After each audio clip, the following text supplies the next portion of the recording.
What is going on, Sooner Nation? It is Friday night.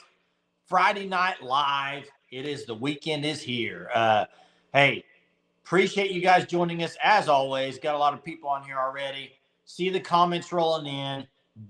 Busy Friday for Oklahoma, man. When you think it might not be, it is. You have the softball portal commit, Isabella Emmerling, the first commit out of the portal for Oklahoma catcher.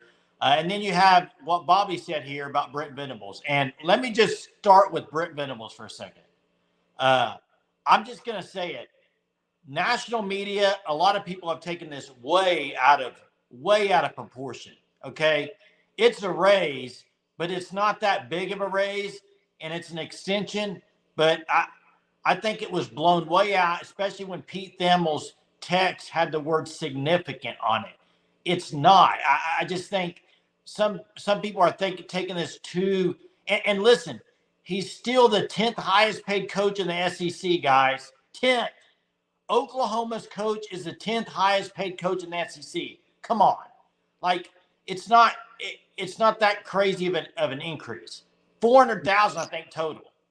I'm not sure why the word significant was used in that tweet. That's really what got people going. Is you see that.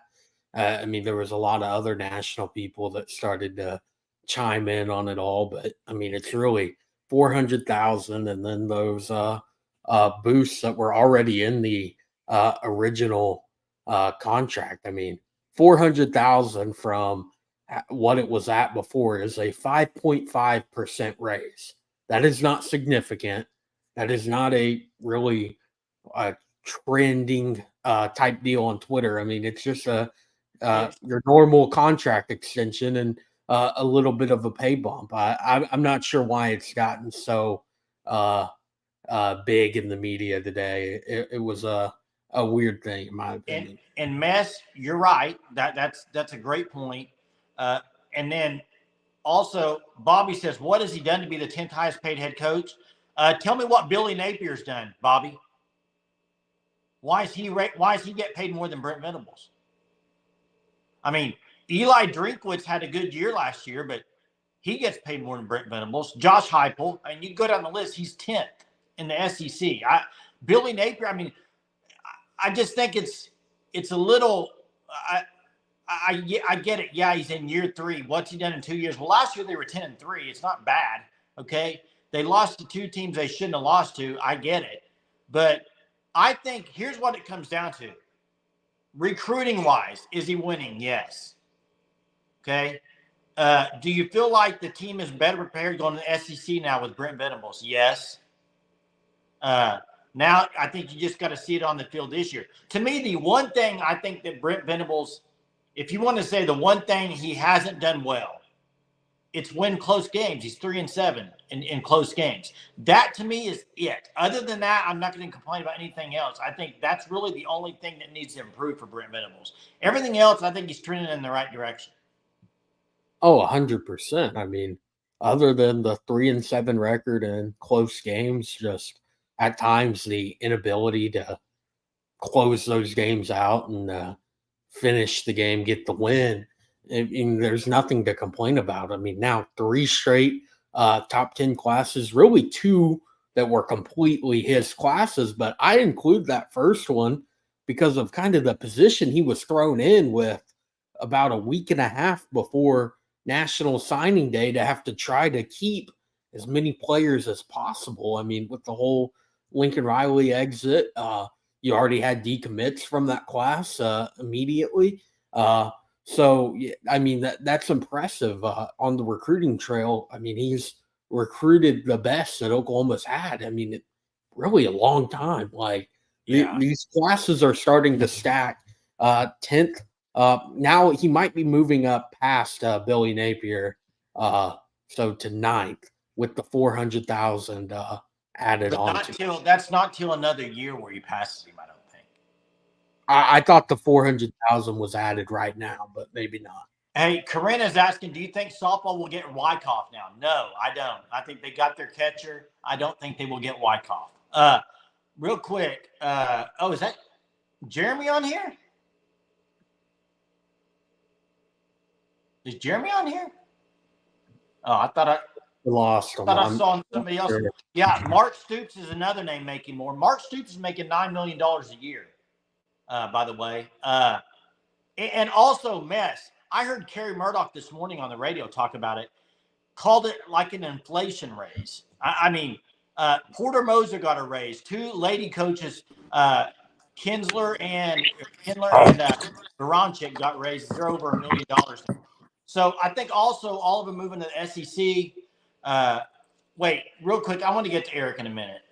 Well, golly, who the heck is that guy? Wow. Been a while. Hey, I want to get to this real quick.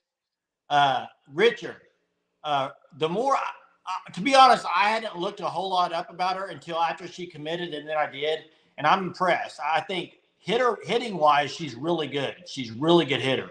We'll see on the fielding. I think she's a good player. I really do. I think she'll benefit Oklahoma right away. Jeremy, good to have you on here, bro. How's it going? It's going great, man. I missed you guys each night, but this has been a good deal here out in Colorado. Been a good time. A lot of news, though. A lot of news I'm missing. And Eric's saying those are major concerns, Hunter. You brushed that off like it's no big deal. What concern is that, Eric? Chuck says, who will sign to OU during or after the Champ Barbecue? I got my names that I think Lamont Rogers is a name to watch. I do think Robinson, safety, another name to watch. I mean, you saw the tweet to go out tonight about getting another commitment soon, one of the players. So, I mean, any other names, Hunter? I think Jaden O'Neal will commit. He's making his commitment known this week, it looks like. He's in the 2026 class, but I think that's another name to watch. A tweet tonight of maybe another commitment. So from Moore out of Lee Summit. So maybe somebody this weekend or in the near future for the 25 class. Sooner, it is all about wins and losses. You're right. And Eric, these recruiting classes are still good for about 6 in the SEC. Wrong. How's it good for 6 if you finish 3rd or 4th in recruiting in the SEC? I'm confused by that one. Hey, let me give you another name of somebody who got a raise, an extension, by the name of Jim Harbaugh. Pretty good extension they did for him when they weren't doing that good, right? Hey, Jay, I don't know if you can hear me, but in my opinion, the whole BV thing has to do with just the propelling into the SEC. I think it's something that had to be done.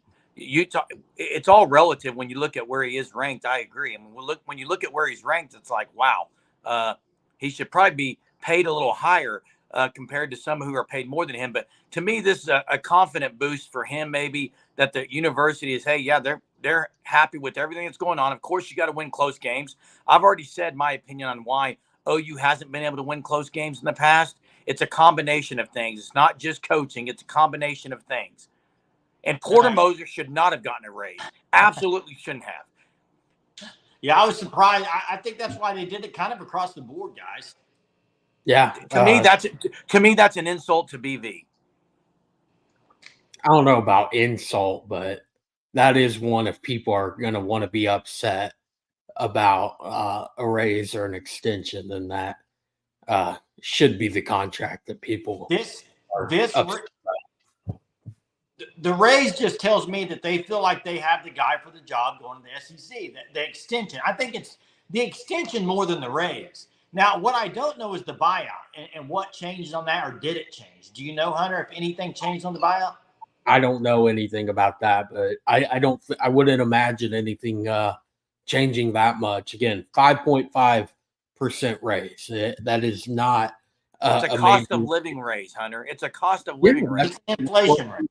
Yeah, that was what was kind of thrown around there. And then you just added 2 more years to it. I mean, that's really not a contract to be upset with. I don't get why that was kind of made by the national media and then some other people upset over it.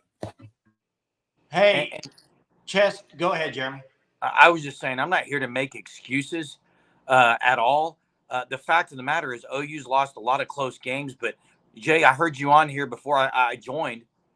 The recruiting aspect has to be taken into account here. OU on the recruiting trail is doing much better than they were under the Lincoln Riley regime. That's a fact. Okay, that's a fact. Defense. You defensively, well, offensively too, Jay. It's not like they're rolling out I know, but 3 stars all over the place. I mean, so to me, yeah, you do have to win close games, and I think that comes with a little bit of time, and I think some playmakers that they've added. Hey, and yeah, hit the like, Hunter. Chuck agrees with you, Eric. Here's what I want to say then on this thing about excuses. How should Washington be this year? Should they go out and dominate? Their coach left. They got a new coach. They lost some players. Should they just go out there and dominate, or do they have a window where they're going to have to kind of get back into it? Because you can have it. There are excuses, but then there's also realities. It's kind of a little of both. There are some excuses, and there is zero excuses for me from last year against Kansas and OSU. To me, those are inexcusable. I understand they had injuries. I don't think that's an excuse. That's a fact. They had an injury. But here's the deal. They still should have beat Kansas and OSU with the talent OU had. Those are inexcusable. But the first year with what they had and what Lincoln Riley, and I know we've had this argument before about leaving the cupboard bare or whatever. It was a culture change. It was a defensive mindset change. It was a lot in a year one that he did have to kind of revamp. And outside of Mez, Jay, I don't know that many people are saying 12-0 as far as Eric's comment about that. I mean, I don't know. I mean, I've said 9-3, 10-2. Wait, real quick, Eric. Realistic, nobody's running around. You're the one that's saying, oh, you should be really good because they shouldn't have any excuses. Yeah, hey. I'm confused. Hey, I'm not going to be able to be on here very long. I just wanted to hop on when I had a chance, but I do like the pickup out of the portal for OU softball. It was a little bit of a surprise for me, and I think this does mean – now, you never know. I think it means Wyckoff's not going to be a Sooner. I mean, you would have to think that's probably 100% as close to 100% kind of given that fact. But I do like this portal get specifically on the offensive side of the ball. So I like this one, and there's going to be plenty more in the next few days, I think. 4 to be exact. Yeah, Chester's saying, I don't have excuses. I demand playoff or bust. Maybe that's what Eric is saying, that a lot of fans think they should always win it. But I don't know. I'm confused by some of these comments, to be honest with you. So, yeah, great pickup for the softball team. I was surprised she was the first one. I will say that. Because there's other ones I have thought about that might have been the first ones, but yeah, 323 hitter, 14 home runs last year for the Tar Heels. Started every game over her 2 years playing, other than her true freshman year. She missed because of injury. Started everything but 4 games, so plays a lot and has some pop and good fielding percentage behind the plate as well. SEC is going to be loaded in softball, guys. It already is. Yeah, it's going to be loaded for sure. Blake Bell was one of my favorite Sooners. Okay, and as far as look, I think, and before I get off here, Jay, this whole conversation on BV, in my opinion, there's 2 ways of looking at it. Half is glass. The glass is half full or half empty, I think, is how you want to look at it. Don't you think? I mean, you can choose to say, well, OU hasn't produced the way they should have. That's a fact. But there's also the fact that saying they should be much better and much improved with who they have coming back. And that is not homering it at all. That's a fact that they should be better based on who they have coming in there. That is a fact. Yeah, I agree. That's a fact. But I don't know. I'm trying to talk and then looking at these comments. I have to answer. Eric, no, I just said OU should have beat Kansas. Doesn't matter if Danny Stutzman's injured, okay? But I will say this. We talked about it last night. when your star leader of your defense goes out, it does affect you. Okay, it should that you're going to lose to Kansas. It shouldn't matter. They should have won that game. They had plenty of chances to win the game. They didn't do it. Okay, that was on OU in my opinion. I'm not saying that's an excuse, but I don't think it's always when you say something happened during the game, it's an excuse. To me, it's just that's a fact of the game. That happened. Looky, Baum says. Is there another one Skip's getting? I don't see a Skip Johnson. I think they're talking about Jeremy. Talking about Jeremy being back. Yeah,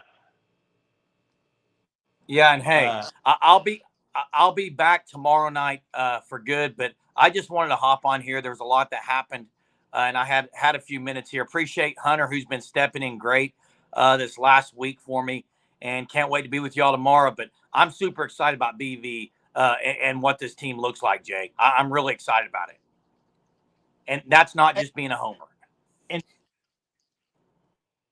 Well, and here's the deal. We can argue this. People can argue this all they want. We'll know after next year and the year after if it's the right move, right? I mean, we'll wait and see. I think you can have on fence for both sides. Yeah, they improved though after year one. I mean, it was 0-5 year one in one possession games. Year two, that number went up to 3-2. Lost some games they shouldn't have, but they did improve. You see it the year before, they wouldn't have beat Texas with the way that it was a one possession game. They found a way to win that one. They wouldn't have beat UCF in a one possession game the year before, and they wouldn't have beat BYU with their a starting quarterback going down. But they were able to get it done, and I mean, I think they're going to improve again. Even in the SEC, you have to. I think fans should love the trajectory of the program right now between the additions of new offensive coordinaters and Joe John Finley, Seth Luttrell, Zach Alley on the defensive side, the recruiting classes that they've started to stack. I mean, there's a lot to be excited for OU fans.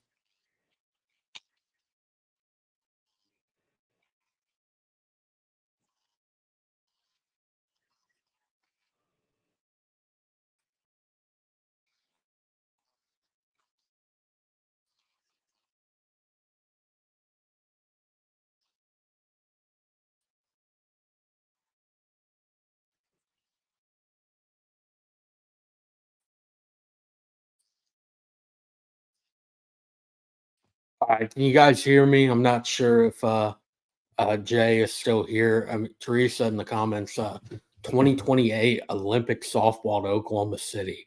That is awesome. I know some people are upset over that whole deal. Not going to get the normal Olympic experience going from LA to Oklahoma City, but it is. I'm excited for it. I think that's going to be really cool for Oklahoma City to get the opportunity to host softball and canoeing in the Olympics. Oklahoma City usually goes big in those type of events. Yeah. Here's the thing. It's great for Oklahoma City. It's not great today. The camaraderie of being around all the Olympians. And because all right, Jay's having some lag on his end, so we'll try to get him back in the next few minutes. Going to try to keep up with some of the comments by myself real quick. Clark, the gifted Sooner Surge membership was from Chester last night. Real quick, Chester, appreciate all those memberships you donated across the board last night. You donated, I believe, 4. You also got your own membership, or maybe it was 5 plus your own membership, as well as a super. So appreciate that. Colin, Skip tweeted a lookie here tonight. I did not see that one. I must have missed it. I know he did last night, and that ended up being Cam Johnson from LSU, 6'5", left-handed pitcher, was a top prospect out of high school for the MLB draft, and ended up going to college, struggling with the zone a little bit at LSU, but Skip Johnson's regarded by many as one of the best pitching coaches in the country. So I think that's the biggest addition he has gotten so far in the portal, and it's going to be exciting to see what he's able to do with a talented arm like that. Jay, are you here? Are you able to hear me? And can you hear me now? Yeah, we can hear you right now. So okay, I moved locations, so hopefully this will be next 10 minutes or so. So thanks, Hunter. Sorry, I literally was talking for like 3 minutes straight, reading comments, and then I hear you say, "Can't hear you, Jason." So yeah, so I'm back now. I thought you were trying to talk. It looked like pixely. I was trying to let you. I saw all the comments popping up, but I couldn't hear you, and I don't think any of the viewers could hear you either. Yeah, John Powell has an interesting and a good comment and question. If softball gets top 3 or 4 portal targets, but not Kennedy, is that enough to contend for a title? Hunter, we've talked about this with the pitchers in the portal. There's not, other than Kennedy, there's not a lot out there pitching wise. And I do think OU needs an arm for next year, just with the inexperience they have. Yeah, I think an arm would help a lot. But I still like what they have. And Kirsten Deal, probably going to be her first year, really. I mean, as of right now, going to be the ace. Peyton Monticelli also going to get a lot more innings than what she got in 2024. And then you bring in Audrey Lowry, one of the top pitchers in the country. I think to answer that comment from John, it really just depends on. I think Oklahoma is going to contend for a title regardless. Are they going to win it? I don't know. I mean, you're replacing so much. I mean, 10 seniors, 5 that have won 4 national championships, 4 in a row. That's a lot to replace. I think Oklahoma is going to make it to a Supers, probably even make it back to Oklahoma City. But if you add Kennedy to the roster right now, I mean, I think everyone would be picking Oklahoma as the 2025 way too early national champion pick. Yeah, Chuck, we talked a little bit about it last night. Sperry had a pretty good camp. He did not win MVP. MVP won another quarterback. The quarterback commit going to Alabama won that MVP of the Elite 11. I think he had a decent camp. Not good enough to win MVP, though. Yeah, I think Sperry finished somewhere between that 9 to 11 range. I haven't seen a official like order ranking. He is in the Elite 11, the final rankings of that. But Keon Russell, former SMU commit, now Bama commit, took home MVP there. And as Bobby says, Isaiah Gibson not visiting this weekend, canceled his visit. We talked about it last night. That would have been awesome if Oklahoma could have brought him in, but he's probably going to Georgia. I would be shocked if he goes anywhere but to the Bulldogs. I agree. I agree with you there. And, I saw Josh from Sooner Scoop put a forecast for also Haywood to end up at Alabama, 5-star offensive lineman, which that's not a surprise either. Jimmy says Sperry finished 10th, he thinks. Eric, I think this point is a great point. And I think that's why Venables, and if I do think the guy, and I think that's why we'll find out this year, because I do think this year defensively, if they're not really good, then I think a lot of people will start to question, okay, maybe because they got the dudes this year. They need to be really good, and it has to be the strength of this team, in my opinion. If it is 9-3, I think, and a chance for a playoff is definitely doable. I just think it is. But you got to have a good defensive year. You really do. Oh, it's a necessity in the SEC. I mean, with what they're returning in that back seven, I mean, Billy Bowman is on the Thorpe watch list. Danny Stutzman, Butkus Award watch list. Dominic Williams, DeJoun Terry, interior. Uh, I mean, even at corner, Woody Washington's back for, I think, a fifth year there. I mean, the entire defense is they're returning pretty much everybody that they wanted to return. So, yeah, defensively, that they're going to have to keep. They're going to have to win this team games. I mean, plain and simple. I think that to have success in the SEC, you're going to have to allow 24 or less points per game. Yeah, and a lot of people talking about Eric and him talking about Levy and BV. You can make an excuse, and when you start talking about coaches and stuff, you can make excuses after excuses, and you can say coaches are jokes, coordinators are jokes. I think that's the typical. I kind of think that's part of a fandom is to blame the offensive coordinator. It seems like no matter what school you are, you're gonna. That's kind of the scapegoat. Is the offensive or defensive coordinator? A lot of times people want to blame them instead of the head coach. And it all falls under the head coach. That's the thing. It is all the head coach's responsibility. Wade says, I didn't think Oklahoma had the pitching this year to win it all. Wrong. I thought they might win it all, Wade, but I was kind of with it because I wasn't old on Maxwell winning the big games, but she did. So kudos to her in Oklahoma. Mark says, if we want a top 5 defense, we just need to run the ball way more. Time of possession alone will get your defense higher ranked. To me, though, it's not even the ranking part of the defense. I mean, yeah, that's nice to be top 5, but sometimes the rankings are skewed on offense and defense.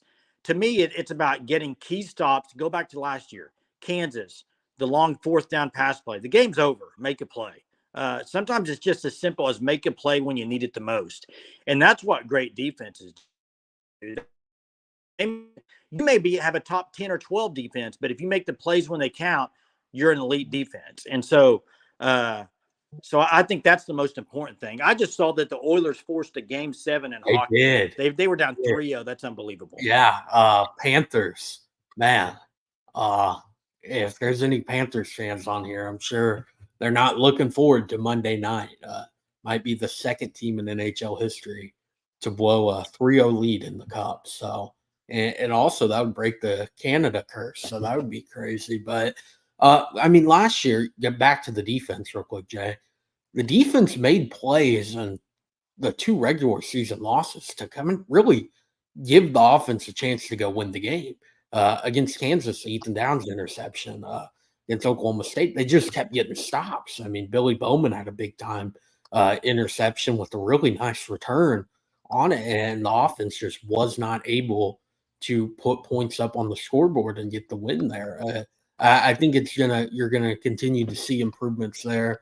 And I think it was Mark that was talking about running the ball more. It's going to be a lot slower of a tempo next year for Oklahoma with Seth Luttrell and Joe John Finley as the co-OC. Is going to a little bit more of running the football, as well as just not as much of that fast-paced offense that Oklahoma's had for the last 7 or so years. Yeah, Monty says get off it, move on. Hey, one thing though, Hunter, you mentioned about the defense, they made plays, but I go back to the early years of Bob Stoops when it was Roy Williams, the elite defenses.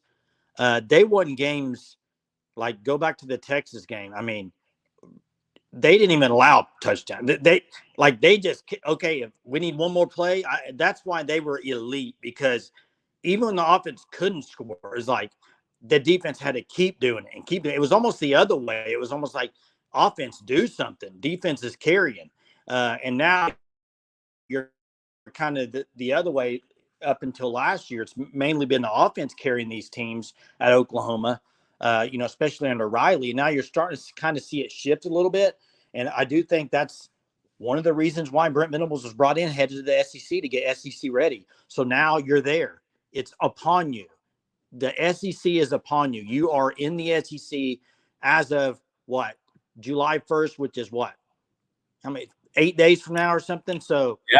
So it's 9 happening. days from today. Yeah. So And it's time to put up or shut up. Period. All this conversation we're having on here, it doesn't matter. Put up or shut up. Venables extension, put up or shut up this year. And I think we're going to find out. Yeah, 100%. I mean, it's a prove it year across the board. First year in the SEC, trying to build on the momentum that you established last year. I mean, Oklahoma had a much better year than they did the year before. 4 more wins. Still a little bit of struggles in those close games, losing 2 one-possession games against Kansas and Oklahoma State. But I mean, we talk about it all the time, returning so much on defense and the new coordinators on both sides of the ball that it should be a good year in year 1 of the SEC for Oklahoma. Yep. And hey, we're about 31 minutes. I'm trying to, my phone is trying to not lag, but hoping you guys can hear us, and appreciate you guys being on here tonight. I know with the technical difficulties, thanks for hanging with us. Jeremy will be back tomorrow. Be ready. Hunter, hope you have a good day tomorrow. Everybody have a great Saturday. Maybe we get another Go Boomer tweet tomorrow. We'll see. We'll talk to you tomorrow night. Boomer.